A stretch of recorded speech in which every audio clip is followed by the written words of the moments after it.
Hi, my name is Amy Zhang. I'm an emerging data analyst, just wrapping up CareerFoundry's excellent program. And today I'd like to share with you my final portfolio project, Hidden Currents, an investigation into water usage reporting in US power plants. So when I started out this study, I already knew how much water matters. It's the only substance that every single living system depends on, including the ones we build. Cities, my favorite built typology, rise and fall with the quality of their water management. Rome wasn't built in a day, and it certainly couldn't have been built without its aqueducts.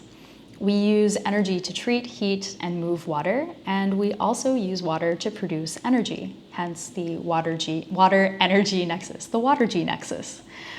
The rise of AI and data centers has certainly made this relationship more visible. Water acts as a coolant to keep electrical systems running, and when we can't maintain a sufficient temperature difference with the environment, electricity production actually becomes a lot less efficient. As global temperatures rise, that's becoming much harder to do. In short, we're starting to need more water precisely when we have less of it, both consistently and equitably.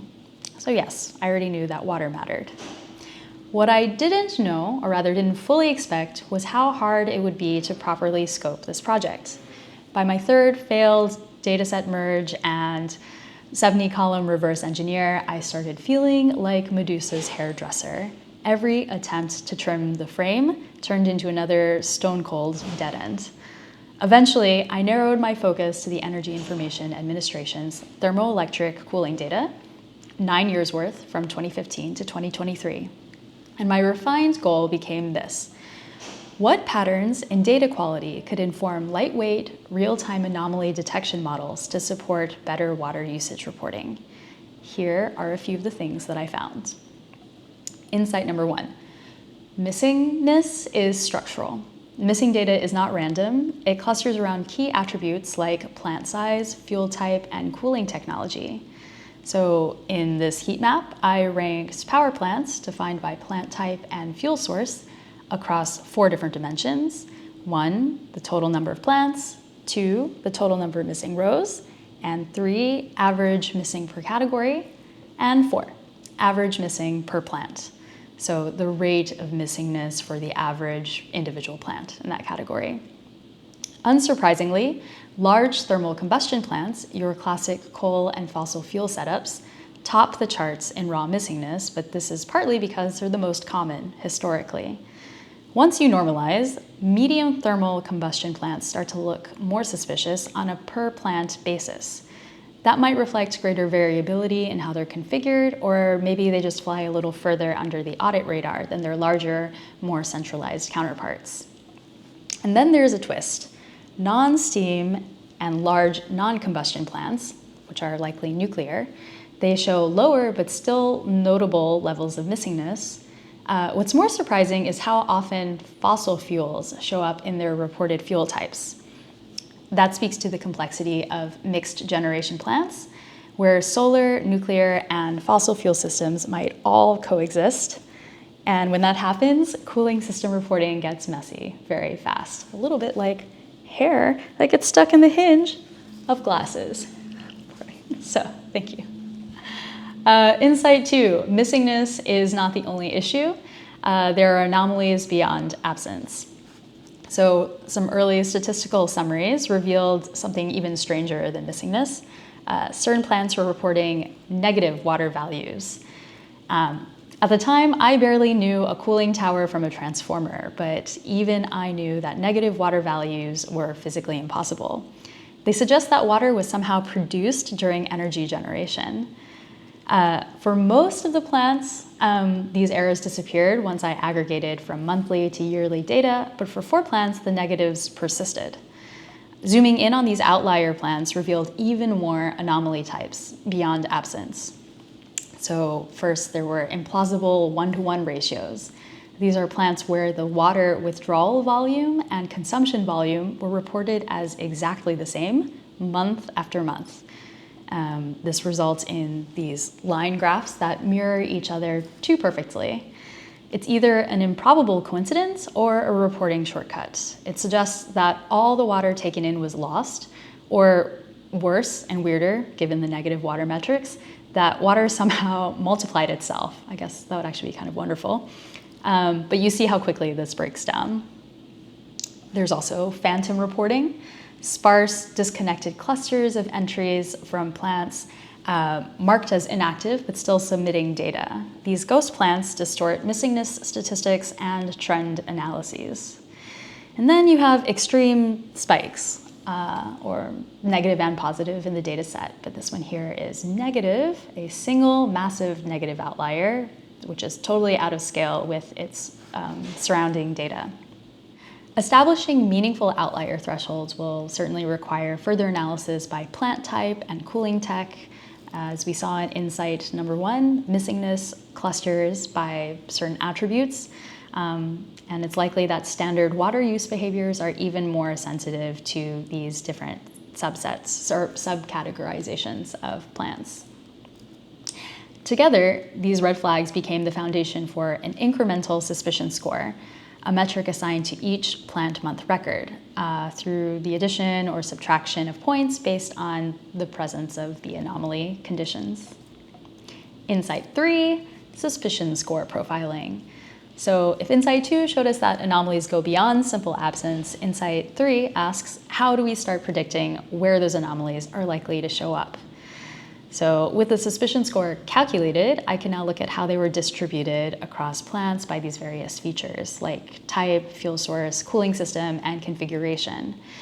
By normalizing scores within each category and then measuring their variance, I used standard deviation as a proxy for how predictive a feature might be.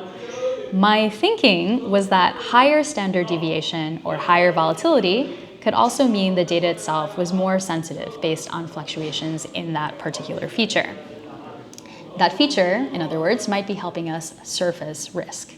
It's a little ad hoc, and in just a minute, I'll address other options. This chart shows features ranked from most to least predictive alongside the most anomalous category for each. And the results are sometimes expected, but often surprising.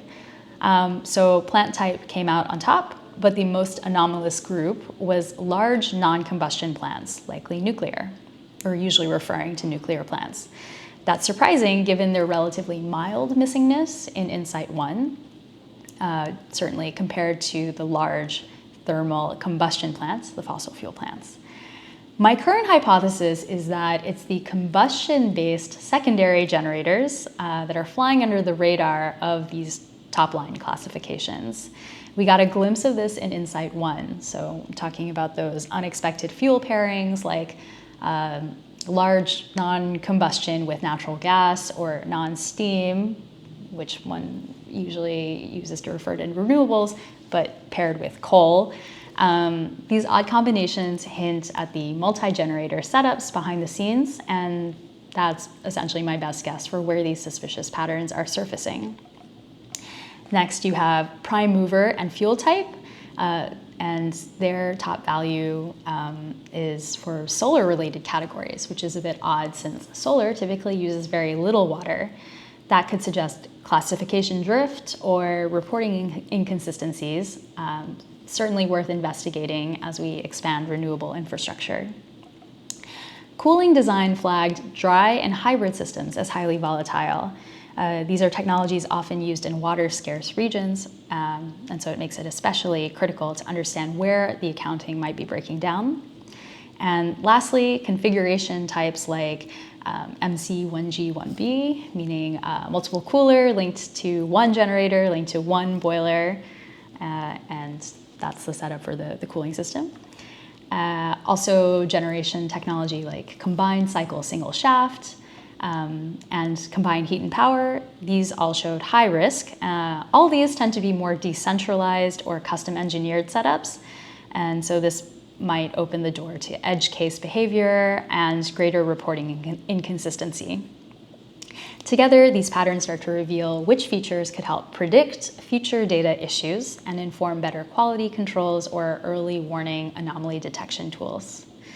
Before wrapping up with recommendations, I'll quickly share 2 mini experiments that emerged organically during the project, each suggesting directions for deeper development.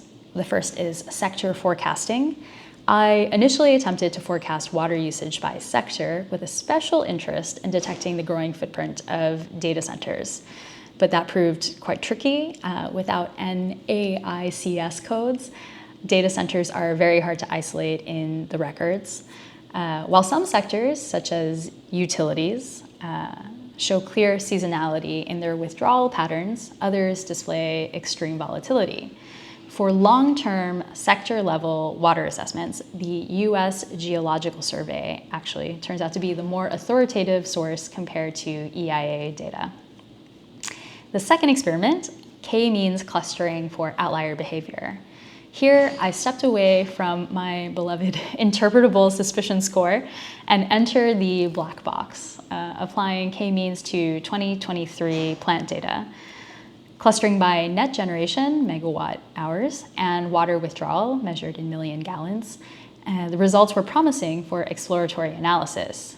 So cluster 1 cleanly isolates the obvious extremes, but more intriguingly and helpfully, cluster 1 shares a fuzzy boundary with cluster 3, flagging borderline behaviors that I certainly wouldn't have been able to pick out by eye. And these might signal a subtle pattern of irregularities. The key reflection here is that K-means works very well, not as a final model, but as a thinking tool. It shows regions of high suspicion that I hadn't seen with my rule-based logic. A natural next step will be to compare these machine-discovered clusters with the manually defined suspicion scores. Seeing where they align or diverge could help validate and refine both methods. So, for my final recommendations, the first would be to formalize the suspicion score. We could use it to label a training set and to test whether a classifier can learn to predict anomaly risk, validating whether it's capturing meaningful structure. Second, validate with USGS, the US Geological Survey. Cross-reference highly suspicious EIA plants against the USGS water data to check reporting accuracy and to refine the suspicion score. And number 3, cluster and investigate. So use the weighted suspicion score to explore unsupervised cluster trends and definitely take a closer look at 2019. It's an unusual year when looking at consumption by sector and also by month.